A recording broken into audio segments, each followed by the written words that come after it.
Okay, good morning. So today we will do Germany and thus conclude our discussion of the four great civilizations that are fighting for global dominance. We previously did Britain, America. Tuesday we did Russia. Today we do Germany. So to recap, Russian civilization is very distinct from Anglo-American civilization, and German civilization is also distinct as well. We're going to focus on the idea of unity of will in German civilization today. We don't know much about German civilization because they were defeated in World War II, and because the Anglo-Americans control the history of the world. We tend to think Anglo-American civilization is superior to German and Russian civilization. But what I will show you today is that in many respects, the most advanced civilization that humans have ever created is actually the German civilization. Okay, so if you look at a map today in Europe, there's a really interesting fact that may surprise you. The green is Russia. Okay? It's the largest country in the world. Over here are the Baltic nations. And over here is a place called Kaliningrad. It's actually Russian. Okay? So the question then is, how did this come to pass? How was it that you've got this colony of Russians far away from the motherland? And the answer is this, because historically, this was not Russian. Historically, this was a place called Königsberg, which was part of a nation that no longer exists called Prussia. And for a couple hundred years, Prussia was the strongest military, the most advanced civilization in the world. And now it's disappeared. And it's been replaced by Poland, okay, and parts of Belarus. West Prussia has now become part of Germany, okay? But Prussia is no longer, it's extinct. And the reason why is that in World War II, the Allies who won the war, the Soviet Union, the British, and the Americans decided to destroy Prussia. And the rationale was that Prussia is a militaristic society that is hell-bent on world domination. And by eliminating Prussia, we can now bring peace to the world. The problem, though, is that Königsberg, which is now Kaliningrad, was really the center of civilization for a few decades. This is Königsberg before in the 1800s. As you can see, it's a beautiful port city by the Baltic Sea. And it was really the apex of human civilization. And then, of course, World War II happened. And then, after World War II, Königsberg was destroyed. Okay, it was turned into rubble. And today, it's like this, Kaliningrad, okay? A very Soviet, stale city with no character, with no culture, with no civilization.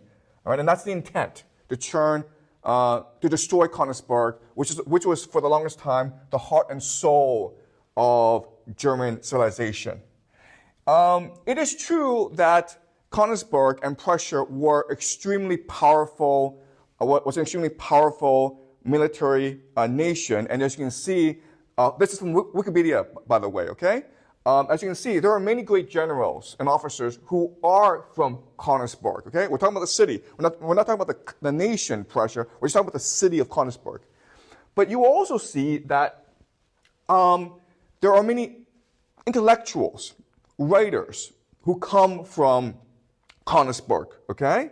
And the most famous of these intellectuals is Immanuel Kant, who we'll discuss next class. He basically changed the course of Western history with his philosophy. So Königsberg was the birthplace of Immanuel Kant. So how is it that the man who is most responsible for the Enlightenment happens to be born in a militaristic nation? Okay, that's a question. But not only Immanuel Kant, but you have also many other great thinkers, including Hannah Arendt, who is a Jewish philosopher and who is considered one of the greatest political philosophers of the 20th century. She's also from Königsberg. Scientists, just an amazing group of scientists, as well as mathematicians, okay? And then, of course, you have musicians and artists. So the contribution of Königsberg to world civilization cannot be overstated. And there are quite a few Jews who lived in Königsberg. Königsberg, for the longest time, was considered one of the most tolerant cities in Germany for Jews.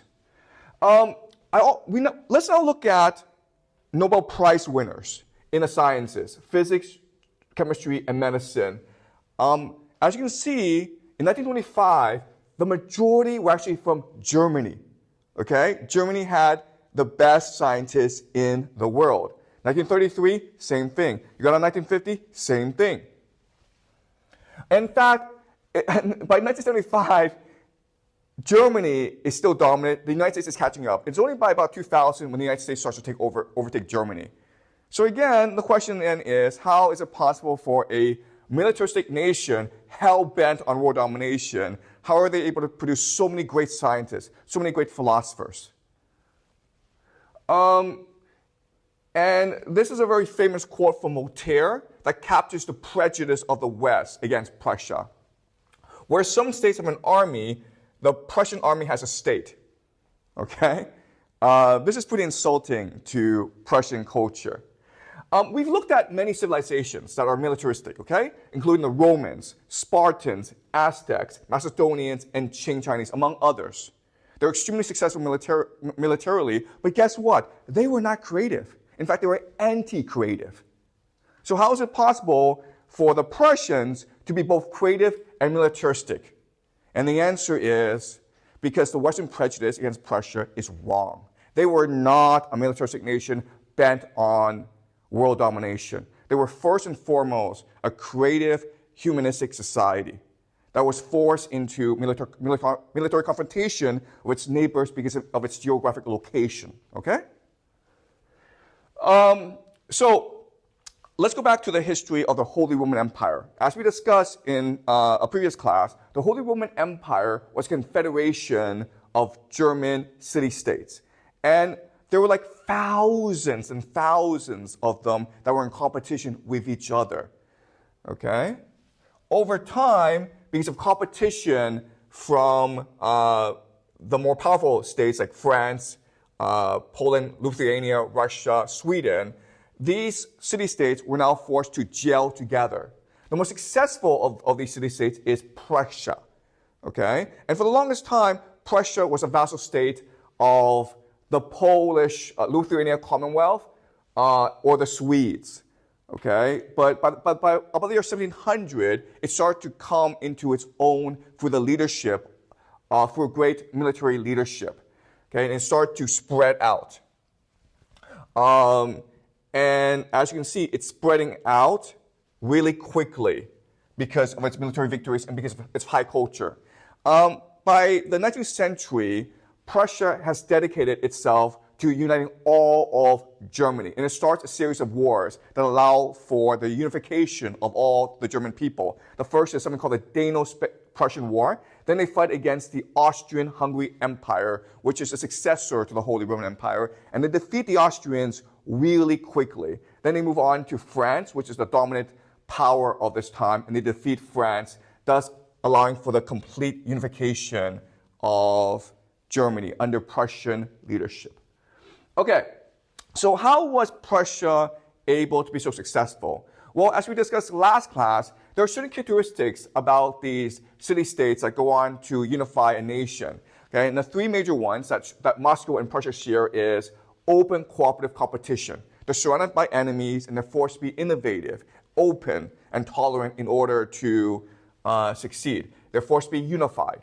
Advantaged by disadvantage, okay? So Prussia and Moscow had limited resources, which forces them to focus on human capital, on making sure the citizens were well educated and the citizens were hardworking, and vassalage, okay? So again, Moscow was under the vassalage of the Mongols, and Prussia for the longest time was under the vassalage of the Swedes, the Poles, the Lithuanians, and as a result, they're always engaged in a process of reflection and resilience, okay? And that's really the secret to the success of Prussia.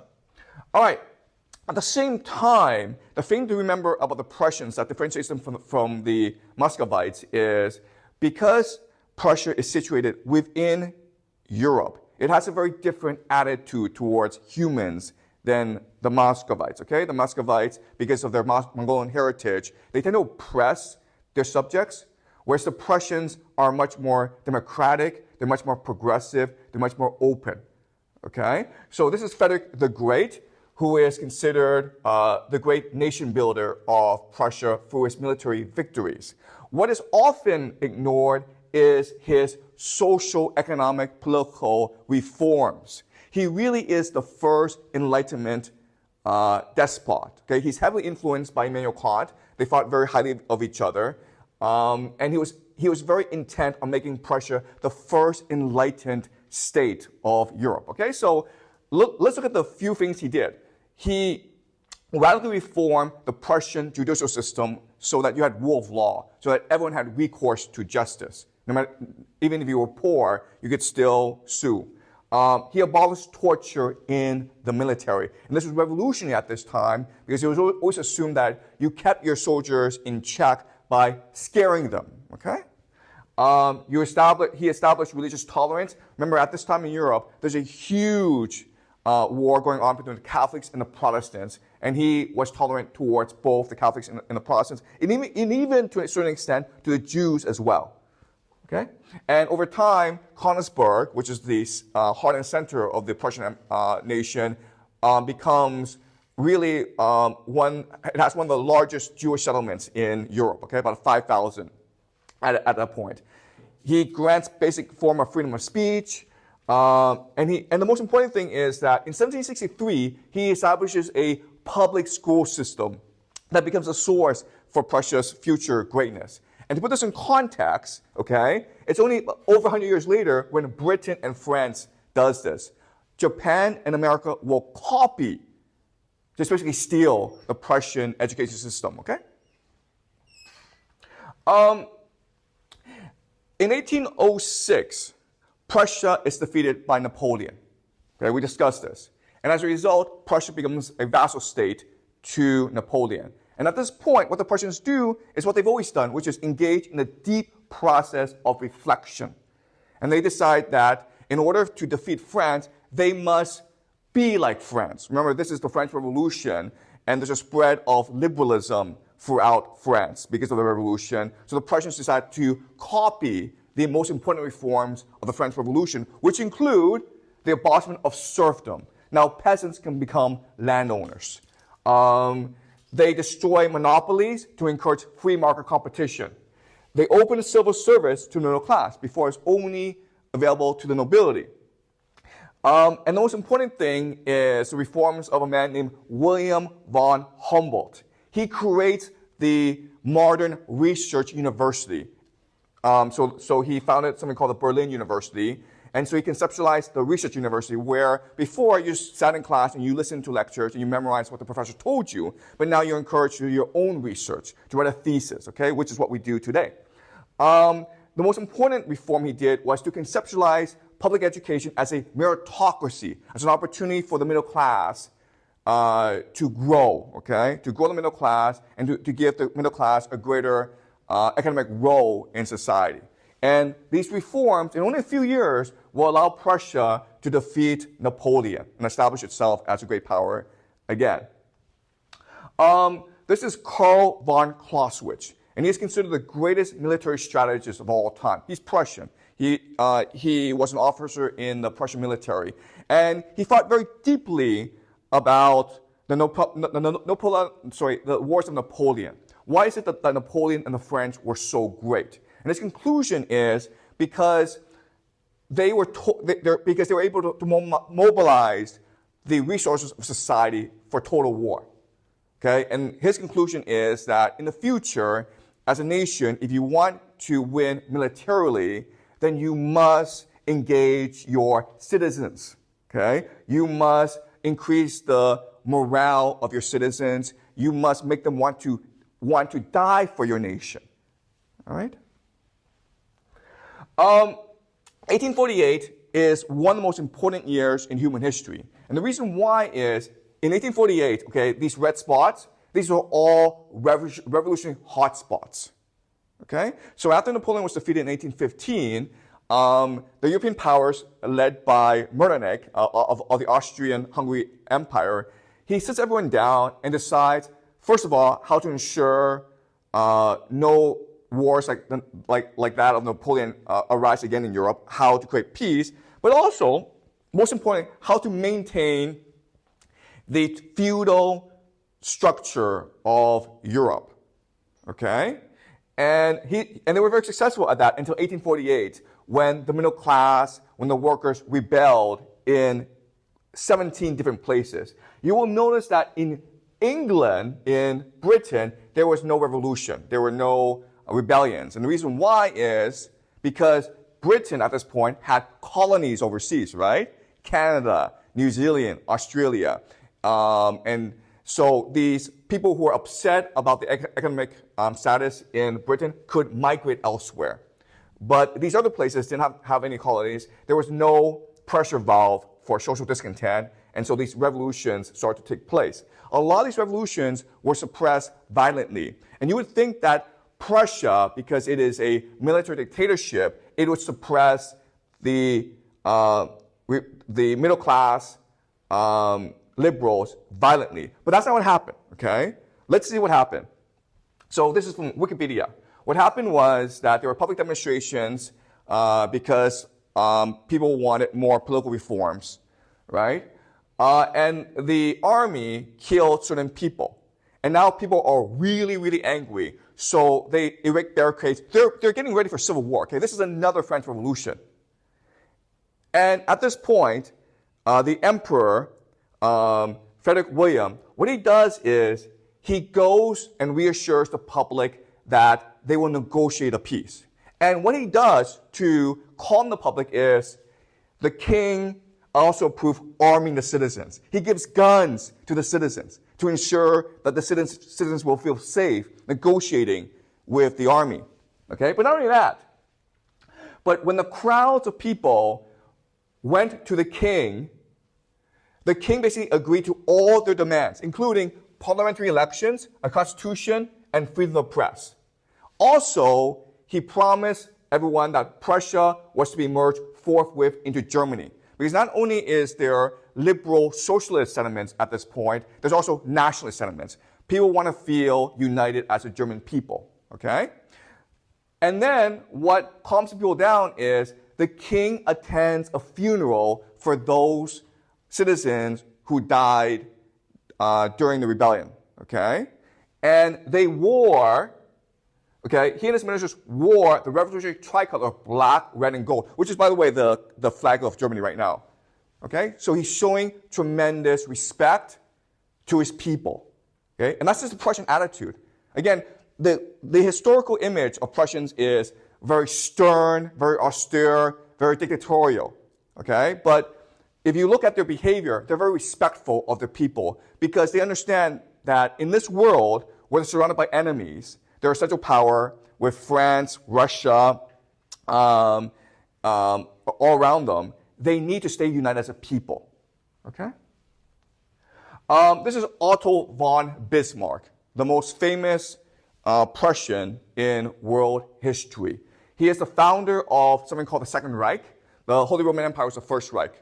And the unified Germany is the Second Reich. So he's really the founder of modern-day Germany. And he's known as the Iron Chancellor because he gave a speech in which he said that the position of Prussia in Germany will not be determined by its liberalism, but by its power. Okay, so he's rejecting the idea of liberalism, of free speech, of openness, of negotiation, of institutions, and he's focusing on the military.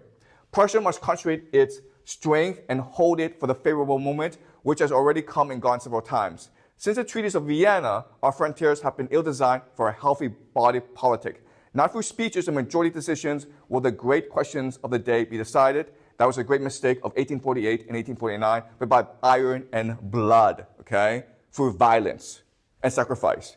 So when you read the speech, you understand that he's repudiating the liberalism of King Frederick Wilhelm. Okay, he's saying that nope, the army should have gone in and killed all the demonstrators. Okay, so that's what he's saying, and that's why he has a reputation for being the Iron Chancellor, a man of violence, a man of sternness. Okay, but he was an extremely pragmatic man, and his ambition was to have a unified Germany in which people were content. Okay, and so this is another speech he made. Same man, but completely different tone. And so he says, the real grievance of the worker is the insecurity of his existence. He is not sure that he will always have work. He is not sure that he will always be healthy. And he perceives that he will one day be old and unfit to work. Okay? So he's sympathizing with the plight of the factory worker. He understands that it's wrong for workers to lose their hand at work and not be compensated. It's wrong for workers to get sick and their entire family to go into poverty. It's wrong for kids who are 6 years old to go to factories to work. It's wrong for managers to beat the crap out of other factory workers. So what they will do is institute the first welfare state, the first socialist state in the world, okay? Look at this. They have health insurance. They have accident insurance. So if you get injured at work, then the state will come in and give you money. They have a pension. They protect workers from abuse. They have Children Protection Act, which means children are not allowed to go work in factories, okay? So in other words, in the year 1800 to 1900, if you could be a citizen of anywhere in the world, you would definitely want to be a citizen of Germany, okay? At this point, in Britain, in France, in America, workers are being exploited everywhere. But in Germany, workers are being given rights. And because they're being given rights, they want to fight for their country. They want to die for their country. And this makes Germany the most powerful nation in the world at this time, okay? And when that happens, in Europe, when you become a hegemon, guess who gets scared at you? Guess who's now going to plot to get rid of you? Britain, right? All right. So at the same time, I don't want to say that Germany is a liberal democracy at this point. It's not. Why? Because as these industrial reforms are happening, there are more groups that are discontent, okay? And they pose a problem to German unity, okay? And these groups are obviously the Catholics. A third of Germany now is Catholic because Prussia has united all of Germany, right? For the longest time, the Holy Roman Empire was Catholic. So a third of all the people is Catholic. Bismarck, his biggest failure, his biggest mistake was his attempt to suppress the Catholics. Okay? He basically said, listen, we're not going to fund you anymore, and if you insist on swearing loyalty to the Pope, then we will put you in prison. You now have to swear loyalty to Germany. And so the priests all went to prison. Okay? And this was a disaster for Bismarck, and ultimately he had to compromise and relent. Okay? So the Catholics are a huge problem. Then you have the liberals. Okay? So you may have heard the term liberalism, socialism, communism. There's a huge difference between these three terms, guys. Okay? So let me explain what the differences are. Liberalism means more political rights for the middle class, right? Freedom of speech, freedom of assembly, voting power. Why? Because the middle class have economic power, and they want to transform that into political power, okay? The socialists want democracy for all. They understand that for democracy to really happen, you need to provide worker protection. You need to create class consciousness. You need to let workers have unions, okay? So that's socialism. Then you have communism, which is more radical. Basically, communists believe wealth should be redistributed, okay? We should get rid of private property and redistribute wealth for more equality in society. Also, communism is an international movement, okay? You also have Polish nationalists. A lot of people in Germany at this time are Poles. They're Slavic people who have their own language, have their own ethnic identity. And ultimately, they will form Poland, okay? And at this time, they're a huge problem for the German state, and they are suppressed as well. Then you have people called the anarchists.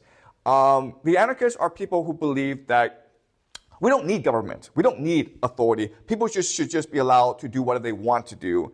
People are self-organizing, and as a result, government is bad, okay? So you have all these different political groups, and they're all very powerful, and they all pose a problem to German unity, and as a result, they are persecuted one by one. This is important because at the end of World War I, when Germany has surrendered, they will reflect on why they lost. And one conclusion that they had was because of all these political divisions, okay? There are too many divisions within society. Therefore, we need to suppress this division and create one political entity. And this is what allows for the rise, of course, of Hitler and the Nazis, okay? So this is important to understand. All right, World War I. Again, if Germany is too powerful, Britain is forced into action. Britain cannot allow for a hegemon to be dominant in Europe. Britain went into action against Napoleon when Napoleon was a hegemon. Now they're going into action against Germany because Germany is too powerful, okay? And World War I, no one expected this, but World War I was a catastrophe, okay? Millions of people died. And it was an alliance of Britain, France, and Russia, basically against Germany. I mean, Germany did have the Ottoman Empire and the Austria-Hungary Empire as allies, but they weren't that effective. It was really Germany versus the world. And what's amazing is Germany was able to create a stalemate, or even and there was actually sometimes when Germany was about to win, okay? And of course, when that happens, if Germany is going to win this war, it forces the Americans into action. Okay, why? Well, first of all, the Americans think like the British. The Americans and British do not want a European power to emerge, to unite the heartland, okay, to unite Asia and Europe, because then it negates naval trade, okay? Does that make sense? Second reason is the Americans actually lend a lot of money to the British, okay, something called the Lend-Lease policy.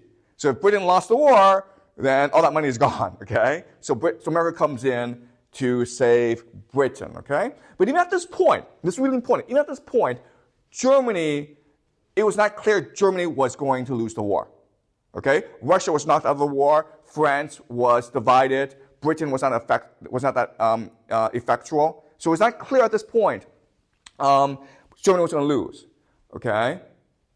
Chances are Germany was going to lose, but Germany had not lost yet. And if Germany could mobilize all its resources, then Germany could withstand this onslaught. But then something happened that was very important. That changed the mind, the calculus of these German generals. The 1917 Russian Revolution. Why did the revolution happen? Because Tsar Nicholas was too focused on the war, and he neglected the political divisions at home, okay? And this allowed for a revolution to happen. So the German generals who are in control of Germany at this point, they're scared to death of this happening in Germany. Because remember, at this point in history, the nation with the strongest working class, the proletariat, is actually Germany, not Russia, okay? So as a result, this man's name is Paul von Hindenburg. He's very important. He's now head of the German military as well as head of the German nation. And he forced the German government to surrender to the Allies. Okay? And this led to the 1919 Treaty of Versailles. The Treaty of Versailles had many stipulations that were unfair to the Germans. Okay? So the Germans had to pay a lot of debt. They could no longer rearm. They had to reduce their military. They lost a lot of land to France, okay? But the worst thing that the Allies did in this negotiation was it forced Germany to admit complete guilt for starting the war. That was completely unfair, okay? This war happened for many reasons. Everyone was involved. Everyone had a certain blame. But Germany had to take all the blame. Okay, and as a result, the government did not want to sign this treaty because obviously this is going to piss off all your people. But the army forced the government to sign the treaty. Okay? And the thinking of the army at this point is, listen, we've been in this situation before. Okay? We lost Napoleon, right? And so we just paid off a lot of debt to Napoleon and then rebuilt. Okay? And then when we rebuilt, we made the nation stronger. We're resilient. So we'll do the same thing here, okay? We'll just surrender, accept all the terms, then we'll start to rebuild and unify the nation and take revenge against everyone, okay? And now it's like the thinking of the military, okay? Very simple strategy, right? The Weimar Republic is what follows after the war. And the Weimar Republic is 10 years of hyperinflation, social discontent, complete chaos, okay? And when a nation suffers economically, politically, culturally, what it often does is it engages in a deep process of reflection. It goes back into the past and thinks about how to rebuild itself, okay? So some philosophers that are very important for thinkers of how to unify Germany are like Arthur Schopenhauer, okay? Arthur Schopenhauer is a very, very important philosopher, all right? His conception of the world is that the underlying force of the world is the will, okay, desire. And the will manifests itself physically in us, in bodies, okay? Do you understand the idea, okay? So the underlying force of the universe is the will, desire. And then the will physically manifest itself in our bodies. And then our bodies will seek to do what the will wants, which is to procreate, right? To have sex, to have children, to eat food. Okay? Now, the paradox of this situation is before the manifestation in our bodies, the will was just one, right? There was no differentiation. But once the will manifests itself in our bodies, there's now differentiation, okay? There's multiplicity, and as such, we see the world for our own perspective, for our own selfish perspective, which leads to conflict. You understand? It is because we've forgotten that we are just one that leads to conflict and suffering. Okay? So his great solution to this is compassion. As humans, we must first and foremost be compassionate towards each other and remind ourselves that we are just one people. Okay? And we can do that through the appreciation of art. Because art is a great unifier, right? Art is the thing that allows us to contemplate the wholeness and the harmony of the world.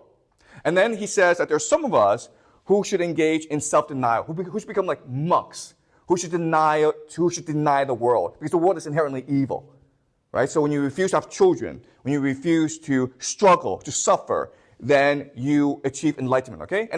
And this is easy for us to understand because this is a very Buddhist ideology, okay? So he's basically taking Buddhism and Hinduism from India, and he's making it more secular. He's trying to remove the religious aspects of it and make it into a logical system, okay? Does that make sense? All right, so he says, life has no intrinsic worth, but is kept in motion merely by desire and illusion. And as such, if you can remove the desire from your life, you achieve nirvana, you achieve enlightenment, okay? This is a really important passage, okay? Music is thus by no means like the other arts, the copy of the ideas, but the copy of the will itself, whose objectivity the ideas are. This is why the effect of music is so much more powerful and penetrating than that of the other arts. For they speak only of shadows, but it speaks of the thing itself. Okay, this is really important. So how do we know the will?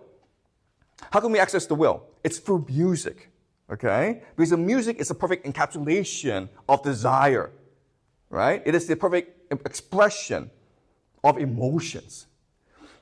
And so through music, we can rediscover the unity of the world, the unity of the will. And why is this important? Because it inspires Richard Wagner, okay? Richard Wagner is the most famous musician in Germany. He's really the national poet of Germany. He's a genius. And his great insight is that all art can be combined into one, okay? And this is before movies, right? This is before cinema.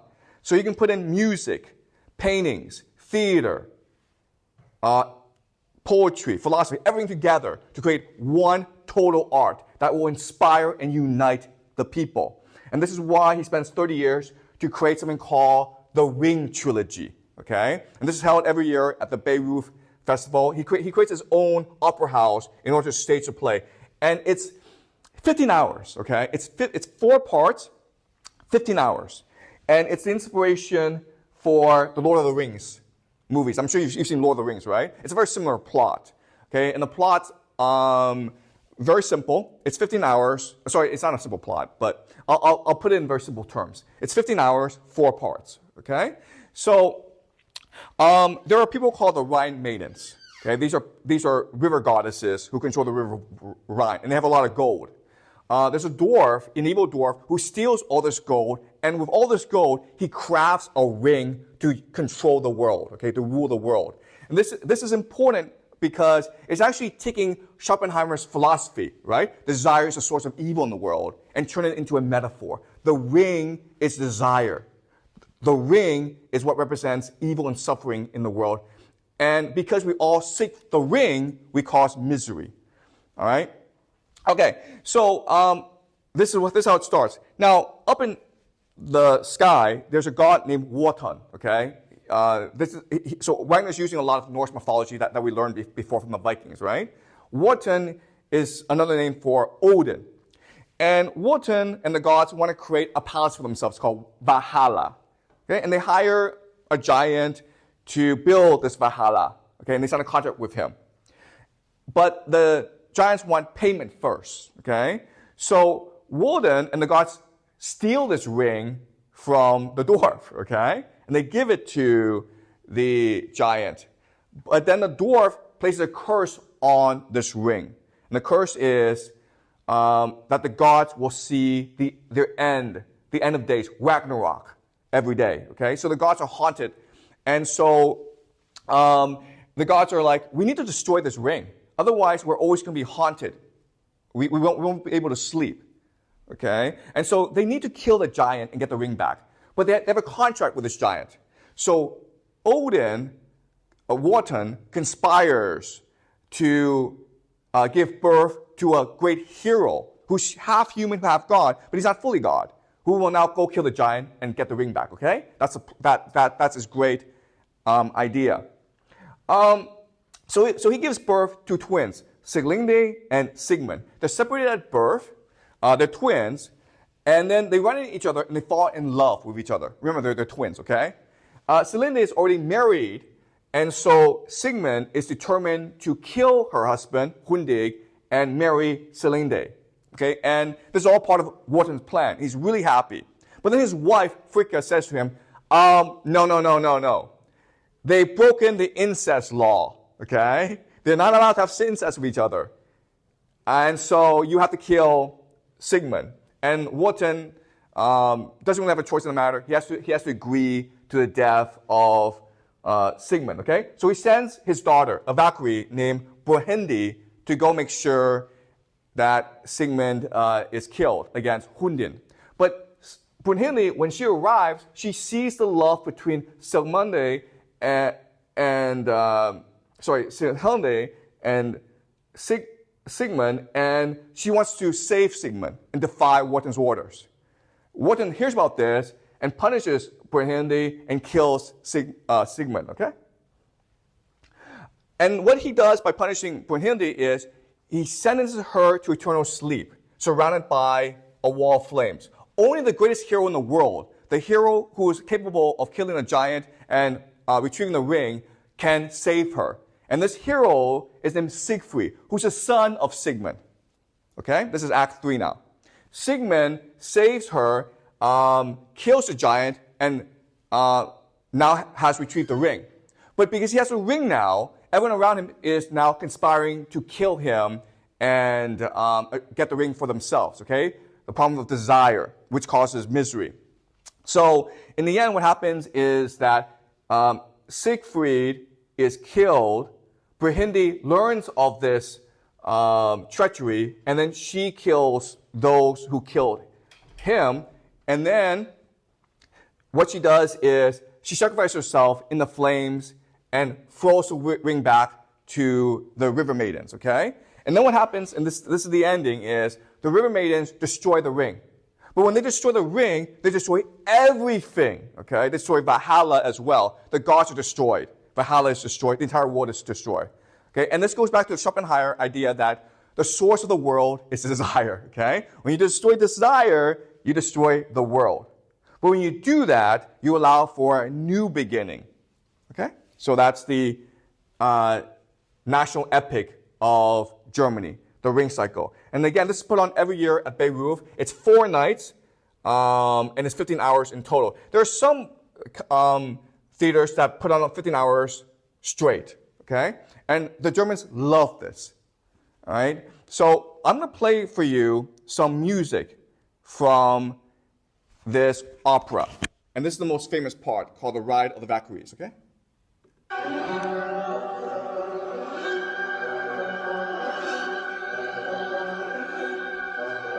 As you can see, it's very powerful, right? It represents the unity of the will. So as people are watching this, they become united as one. Time, space collapse. Past, present collapse.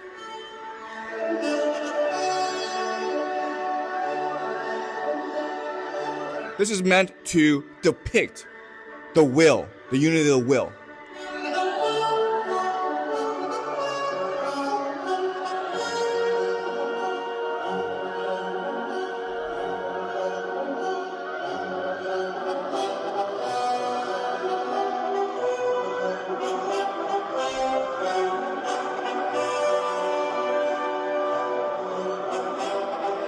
Okay, that's it. Great. Now let's move on. Okay. So building on top of Wagner and Schopenhauer is Frederick Nietzsche, okay, who's considered one of the greatest German philosophers of all time. Okay, and he makes certain corrections to the philosophy of Schopenhauer and the music of Wagner. All right. Here are the 3 major differences between Schopenhauer and Nietzsche. You can see that Schopenhauer, he's a pessimistic Plato, okay, whereas Nietzsche, he's an optimistic Aristotle. So Nietzsche's main complaint is this. Okay, Schopenhauer's conception is the source of everything is desire. And from desire will manifest itself in physical bodies in order to obtain what it wants, okay? And that's true. That makes sense. And then Schopenhauer's solution is, then we must deny this desire. Okay? We must negate this desire, and then we will bring peace to the world. So for Nietzsche, this is confusing because, wait a minute here. The desire, the will, manifests itself in physical bodies. Why would it do that? What's the logic of that? Okay? And Schopenhauer would say, well, because God is evil, because God wants us to suffer. And then Nietzsche is like, okay, first of all, if God is evil, what's the point of resisting him? Right? If it brings us enjoyment to seek desire, then what's wrong with it? Is it possible that God is good and that God lets desire manifest itself in us in order for us to pursue our desire? Okay? So this is one of the major differences. For Schopenhauer, we are just biological beings that have a will to life. We want to procreate. But for Nietzsche, it's the will to power. Okay, this is a really famous phrase from Nietzsche. The will to power. The will to expand ourselves. Okay? The will to achieve our fullest desires. Okay? Not just to procreate, but to impose our will on reality itself. That's the true purpose of life. That's why God created us. To become gods ourselves. Because otherwise, this makes no sense. How do we go from desire to bodies? It only makes sense if the bodies can amplify our desire and help us achieve our desire. Okay? The will to power. This is a really important concept. Schopenhauer believes that multiplicity is conflict. The fact that this will manifest itself in our bodies can only lead to conflict because we're all fighting for scarce resources. For example, the ability to procreate. Okay? But for Nietzsche, multiplicity is creativity. It's because there's conflict that you have action, and action leads to innovation. And innovation by itself is progress. Okay? And so, for Schopenhauer, the ideal person The Superman is the compassionate monk, the person who feels sympathy for the world and as such engages in a process of self-denial, self-negation. He refuses to procreate, he refuses to struggle, he refuses to eat, okay? The monk. But for Nietzsche, the ideal is the ubermensch, the ubermensch. The ubermensch is hard to translate. We usually translate it as Superman, but you can also translate it as overman, okay? The person above humanity, the person above history. So the ideal, the paragon, the example that Nietzsche uses is Napoleon, right? Who's Napoleon? Napoleon is an individual who can step outside of history to control history, to manipulate history. That's what the ubermensch is. Okay? We ourselves are always controlled by social forces, right? We don't want to piss off our classmates. We want to please our teachers and our parents. So therefore, we are slaves to public opinion. But Nietzsche says, to be an ubermensch, you have to ignore public opinion. You have to ignore community consensus and just focus on what is right to you. To look deep into yourself and figure out what is right for you and only you. Okay, that's the ubermensch. And for him, the ideal example, of course, is Napoleon. Okay? And why is this important? Because these ideas, in the context of Weimar Republic, will lead to the rise of the Nazis and Hitler. Okay? Because Hitler is promising himself to be the next Napoleon. Right? That's Hitler's promise to the German people. I will be your Napoleon. I will unite you. And I will lead you to victory against all our enemies. Right? Okay. Does that make sense, guys? Are you guys following this? All right. So let's look at a couple of passages from Nietzsche, okay? Nietzsche is a very brilliant philosopher, so he's very complicated, he's very complex, and he can at times be very contradictory, okay? All right. So let's read a passage from the Genealogy of Morals, which is his most famous book. We can no longer conceal from ourselves precisely what this will, under the direction of the ascetic ideal, expresses, which is hatred of anything human, animal, or material, abhorrence of the senses of reason itself, fear of happiness and beauty, the desire to escape from all illusion, change, growth, death, wishing even from desire itself. All this means, let us have the courage to confront it, a wish for oblivion, an aversion to life, a repudiation of everything vital to existence, but it is and remains a will. And to say at the end that which I said at the beginning, men will desire oblivion rather than not desire at all. We are desire, okay? It's really a question of how we manifest our desire. In today's society, in the Christian, Buddhist worldview, it's important to negate our desire. But when we negate our desire, we negate what our desire could lead us to, which is truth and beauty, and creativity and progress and innovation. Okay? And when we negate ourselves, we're not returning back to unity. We are only embracing oblivion. Okay? That's a problem with Christianity. It's turning us into slaves. That's a problem with modernity. That's a problem with society. We are all being forced to become slaves. Okay? Does that make sense? All right, let's go on.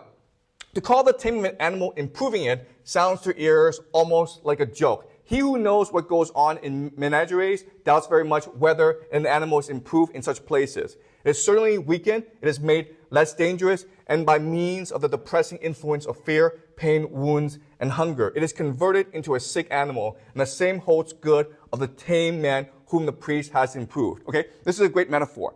How can we understand the impact of society on people? Well, society is a zoo, okay? We're all cage animals. And think about it, okay? What is school then? School is a zoo, okay? Before, you were allowed to run around and explore the world and learn things for yourself, right? And as such, you mastered the world around you. You could hunt, you could farm, you could kill people, you could build alliances, you could write plays. But in school, what do we ask you to do? We ask you to come to school, we ask you to come to class on time, take notes, take tests, and then we give you a piece of paper, right? We turn you into cage animals. So you lose the capacity to think for yourself, right? That's what school is. So there's nothing wrong with what Nietzsche is saying, okay? This is a brilliant metaphor to capture the essence of modernity, okay?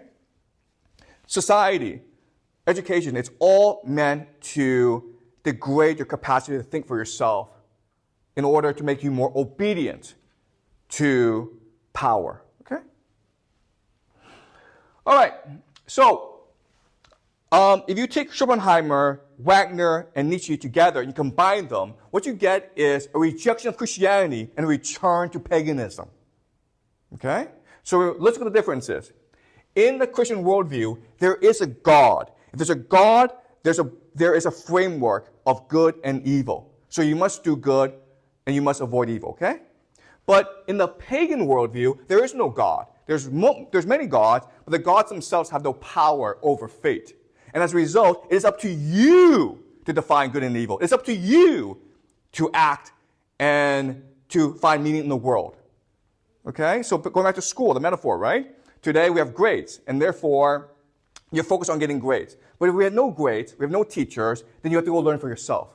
You would have to go figure out your own education. What's amazing about this idea is you would want to, because Nietzsche says we are first and foremost desire. We desire to grow. So if we left you alone and said no grades, no school, no tests, it does not mean that you will stop learning. It just means that you will learn what you want to learn. Okay? All right, second difference. Christianity demands faith, obedience to God. Paganism demands action. Okay? You seek meaning for yourself through action. The last difference is Christianity focuses on individual free will. Okay? Which just means you are free to obey the powerful. But in the pagan mindset, it's about unity of will. Okay? If we want to act, we can only do so by working together. All right? We will find a leader to lead us, but the leader only represents the unity of will. Okay? Does that make sense? So during the Weimar Republic, with the rise of Nazism, you now have a rejection of Christianity and a return to paganism as a solution to the national humiliation of Germany. All right? And this is what leads to the rise of Adolf Hitler. Okay? This man is Paul von Hindenburg, the same man who ordered the surrender of Germany. In 1933, he is president of Germany, the leader, and he appoints Adolf Hitler, the chancellor of Germany. Okay? The question then is, why would he do that? Right? Yeah, I mean, like, why would the head of the army, the head of the nation, make Adolf Hitler chancellor? And the reason is this. Adolf Hitler was a German spy. He was He was a spy for the German army. Okay? This is really important. Let me explain this. This is from Wikipedia, guys, okay? So I'm not making this up. It says very clearly, as an intelligence agent of the army, Hitler's job was to influence other soldiers and to infiltrate the German Workers' Party, okay? The Nazi Party, National Socialists. Okay, so why is this happening? So remember, the German army surrendered because they were afraid of revolution back at home. Who was leading the revolution? The extreme left and extreme right. Okay? What's the difference between extreme left and extreme right? Both are populists. They all believe in workers' rights. The left believe in international solidarity. Okay? Specifically with Russia, the Soviet Union, and other workers in the world. The right are nationalists. They believe in German unity. Okay? So the army is like, okay, right now the most powerful group in Germany are the socialists. Right? The left. We need to support the right. So Hitler goes into the Nazi Party, the German Workers' Party, and he helps to finance it, okay? Hitler is giving money to these guys. And because he's such a charismatic speaker, he eventually becomes their leader. But at this point in history, okay, this is really important, this is a really small group of people. They're extreme, they're violent, but they are a minority. The majority are the socialists, okay? This is something that you're not taught in school. But this is very important to remember. It is the army that finances the building of the Nazi Party in order to dampen the influence of the socialists. Okay, because remember, the army now is still dedicated to avenging the national humiliation of World War I. Okay? All right. So this is Carroll Quigley, and he wrote a long book called Tragedy and Hope. Okay? And he explains Carroll Quigley, he is a professor. He was a professor at Georgetown University in Washington, D.C. He was Bill Clinton's teacher. Okay? He was Bill Clinton's teacher, and he's a widely respected scholar. And in his book, he explains how Hitler was able to rise and take over the leadership of Germany. He explains at this point in history that Germany is threatened by two opposing forces. The first force, of course, is communism, right? The Soviet Union. That's a huge menace to Germany. But another menace that's even more menacing is capitalism, okay? Because at this point in history, what's happening is the international capitalists are trying to create a central banking system in order to control the entire global economy. Okay? And he writes about this. This is 1920s. The powers of financial capitalism had another far-reaching aim. Nothing less than to create a world system of financial control in private hands, able to dominate the political system of each country and the economy of the world as a whole. Okay? This is really important to understand. 1920s, all these bankers in the world, America, Britain, France, Germany, they're getting together and they're conspiring on how to create a global financial system that can control the world and create a feudal system. Right? And guess what, guys? You don't know this, but they succeeded. The system we have today is the one they created. Okay? But I will explain this later on in the course. Okay? But this is something that the Germans, nationalists like Hitler, didn't want. Okay. So, Hitler, he's allowed to rise. And the Nazi Party is becoming more and more popular. But again, even though they are popular, they're not as popular as the socialists. Okay? So what happens now is the army and the Nazi Party get together and assume power. Okay? So the first step for Hitler, in order to assume power, is something called the Night of the Long Knives. Okay? This is really important because the Nazi Party is an extreme right-wing workers' party, right? So the army orders Hitler to kill all their leaders. And that's what happened. This is called the Night of the Long Knives. So the brown shirts, the extreme right wing, was eliminated by the army and the Nazi Party. And now so now the Nazi Party and the army are now symbiotic. Okay, they're relying on each other. From now on, the Nazi Party will ensure total unity of will at home through suppression of people, okay? And the army will now go march and conquer the world. Does that make sense, guys? That's the plan. All right. So Adolf Hitler is the perfect man for the job assigned him by the army because he is a fantastic speaker, okay? He's very charismatic. We're going to listen to his voice so you can appreciate how powerful his speech is, his voice is. Meine Arbeit für richtig hältst, ob du glaubst, dass ich fleißig gewesen bin, dass ich gearbeitet habe, dass ich mich in diesen Jahren für dich eingesetzt habe, dass ich anständig meine Zeit verwendet habe im Dienste meines Volkes. Gib du jetzt deine Stimme ab. Wenn ja, dann tritt für mich ein, so wie ich für dich eingetreten bin. What his speeches do is they create unity of will in Germany, okay? Again, the goal is to rejuvenate the nation and reunite the German people, right? And so the unit of will creates the idea of synchronicity. Remember, synchronicity is a secret to modern warfare. Synchronicity means the organization and mobilization of your people into one task. And this is represented by the picture. If you can get people to stand in line for a long time, you can fight a war, okay? And the people and the nations that are really strong at synchronicity, of course, are Germany and Japan, right? Go to Germany, go on the subway. Go to Japan, go on the subway. No one is struggling against each other, okay? No one's pushing. Everyone, even though it's crowded, people are standing exactly where they should be standing perfectly. That is the idea of synchronicity. If your people can do that, they can fight a war and win the war, okay? So this idea of unity of will, all right? They can stand in line for a long, long time, all right? All right, so we're going to look at some speeches from Hitler, okay? And we can see from his speeches, he's trying to create unity of will. He's trying to be the ubermensch, the Superman, who will unite his people like Napoleon and carry them to victory through faith in themselves, okay? The unity of will. If men wish to live, then they are forced to kill others. The entire struggle for survival is a conquest of the means of existence, which in turn results in elimination of others from the same sources of subsistence. As long as there are peoples on this earth, there will be nations against nations, and they will be forced to protect their vital rights in the same way as the individual is forced to protect his rights. One is either the hammer or the anvil. We confess that it is our purpose to prepare the German people again for the role of the hammer, okay? So he's saying we must unite as a people. We must have unity of will if we are to triumph against our enemies.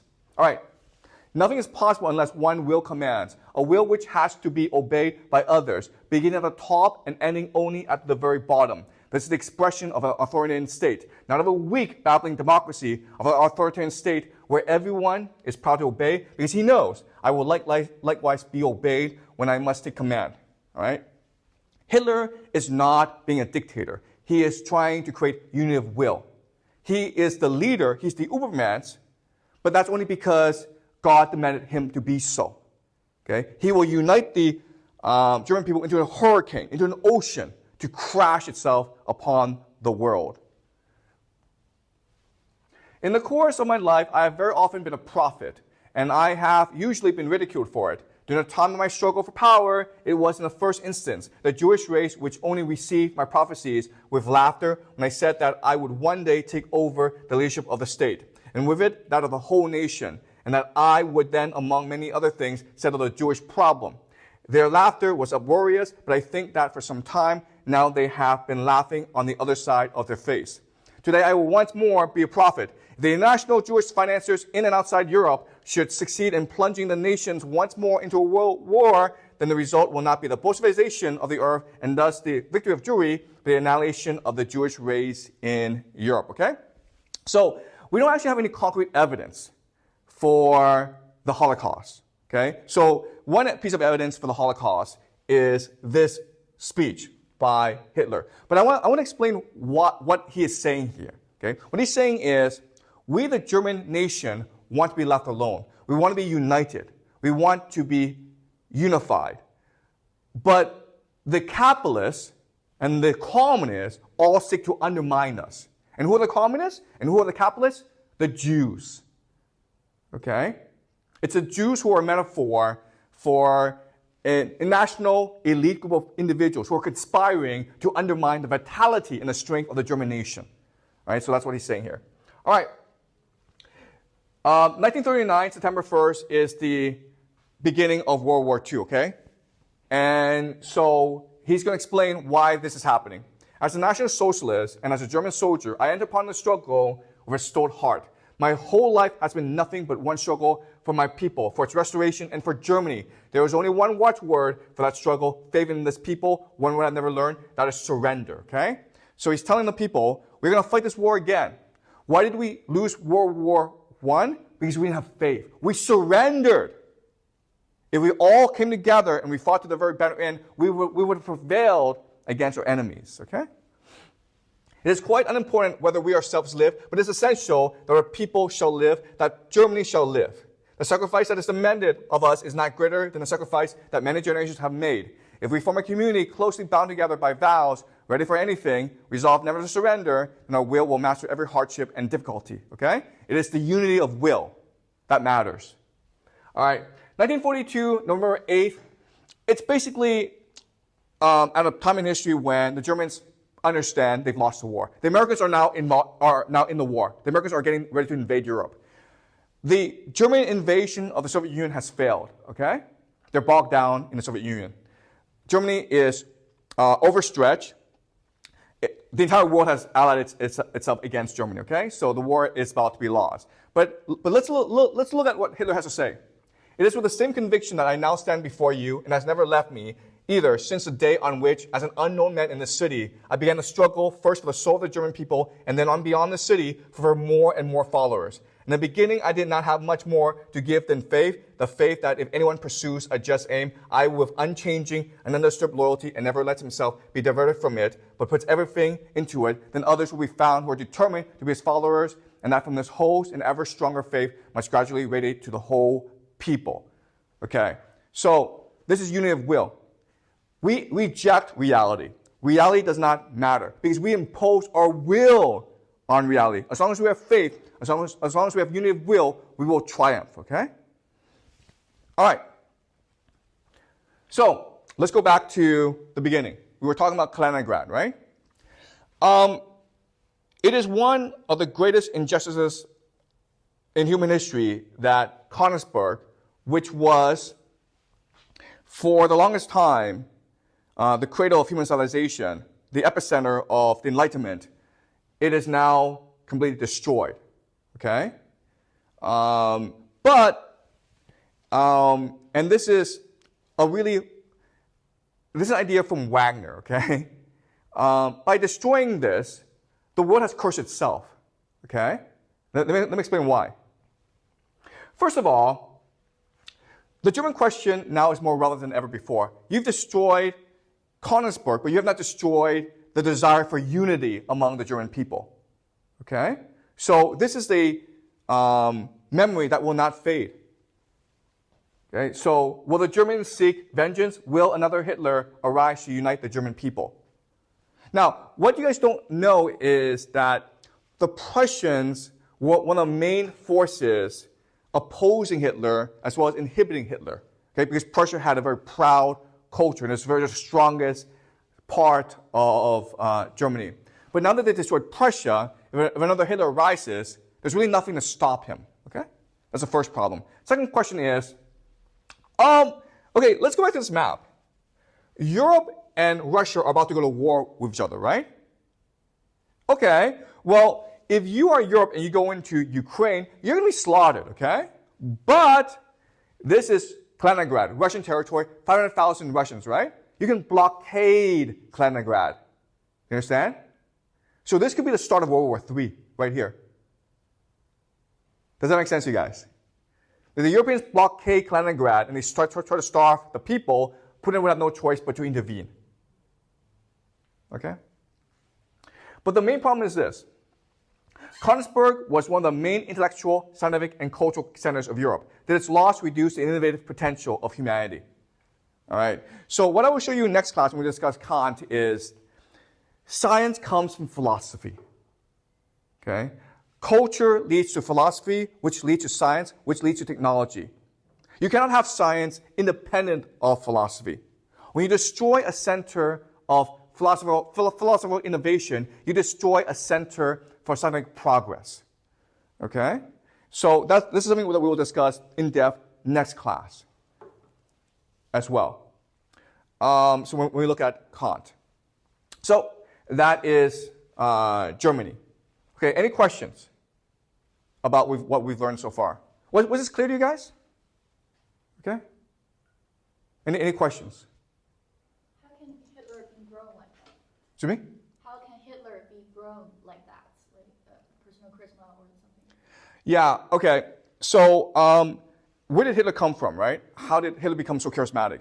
Okay. So there's a lot of randomness to life, okay? There's a lot of like randomness going on in life. So the army wanted to inhibit the growth of the socialist left-wing movement. And it did so by financing these right-wing parties. The Nazi Party was just one of many parties that the army financed and supported, okay? Hitler became a spy and he became part of this movement. And as such, he became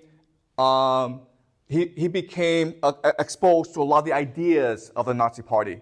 The Nazi Party, a lot of the ideas come from Nietzsche and Wagner and others as well, okay? And over time, Hitler came to believe that he was the Messiah. Okay? He was the Messiah dedicated to restoring German unity.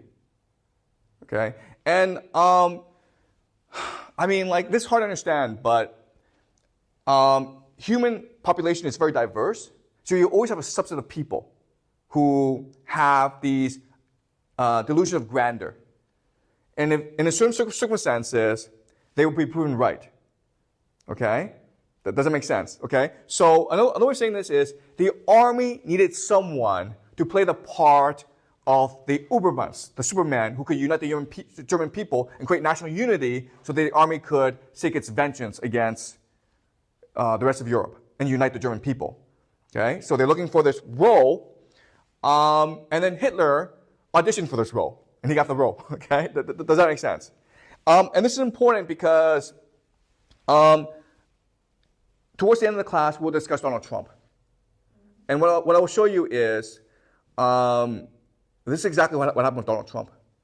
Okay? So the American military needs an ubermensch to lead America to war against Putin. And there are different people who auditioned. Biden auditioned, who was terrible. Harris auditioned, who was terrible. And they picked Donald Trump. Okay? So it's a very similar pattern. It's a very familiar pattern in human history. You can also argue that Napoleon was the same way. Okay? And what makes these people different from us, Napoleon, Hitler, Julius Caesar, Trump, is they are the total expression of desire and will. You understand? They have absolutely no compassion, no sympathy for anyone. They believe they are here on a divine mission. They are complete. They are the will itself, and they must impose their will on others to save the world. Does that make sense? So look at Donald Trump. Okay, if you want to understand Hitler, look at Donald Trump. The guy's like almost 80. He doesn't sleep. Okay, he's off traveling around the world all the time. The guy in his when he was campaigning, he was giving like 3 speeches a day, right? He would get up in the morning at 4 o'clock, fly somewhere, give his 2-hour speech. People loved him. Then he would get on the plane, fly somewhere else. And he could not stop talking to reporters, okay? He has tremendous energy that comes from the perfect expression of the will. You understand? Donald Trump is all will, all desire, all ego, and no sympathy, no empathy, no compassion. That's Hitler and Napoleon. But when their citizen or their people think they are like too relentless with violence. Yeah, that's a great question. So won't people rebel against us? Won't people think this is reckless? And so what Schopenhauer and Nietzsche and others will say is, what we want first and foremost is a return to unity of will, right? In the very beginning, the will was God. That's the Big Bang. And then the will expanded itself, right? And so we find ourselves alone in an ocean of alienation. And what our hearts really aspire to is return to a unity of will. And so when someone says, you can be part of a movement to transform the world, that's much more appealing to us psychologically than to say, oh, you know what? Come to school, do your homework, get good grades, do the SAT, get into a top 50 American school, become an accountant, and for 50 years do something meaningless, but make a lot of money, and then you will die happy person. Like seriously, there's no competition, right? There's no competition. Donald Trump is saying to Americans, we will make America great again. We will be a civilization, a great civilization again. It will require sacrifice. It will require my sacrifice, but it will be worth it because we will make the world whole again. All right? Okay, so again, when you go back to the Hitler speeches, from our perspective, it's not that persuasive, okay? But when you're in a crowd of people, and this man is speaking to you with his voice, it's like Wagner, okay? It's like going to a concert.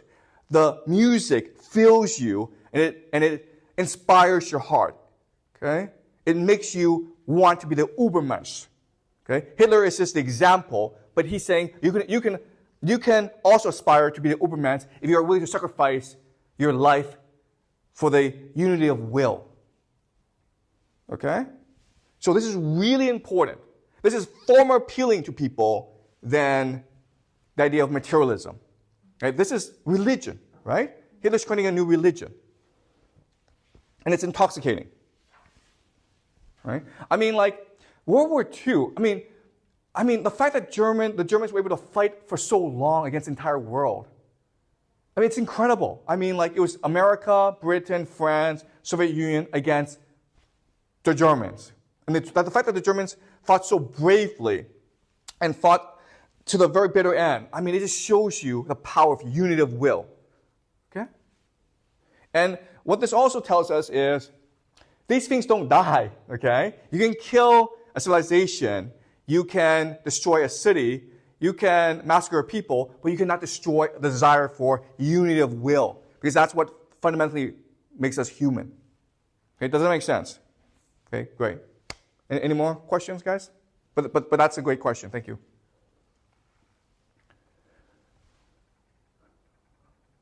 Does that make sense to you? Yeah. Okay, great. Okay. Any more questions, guys?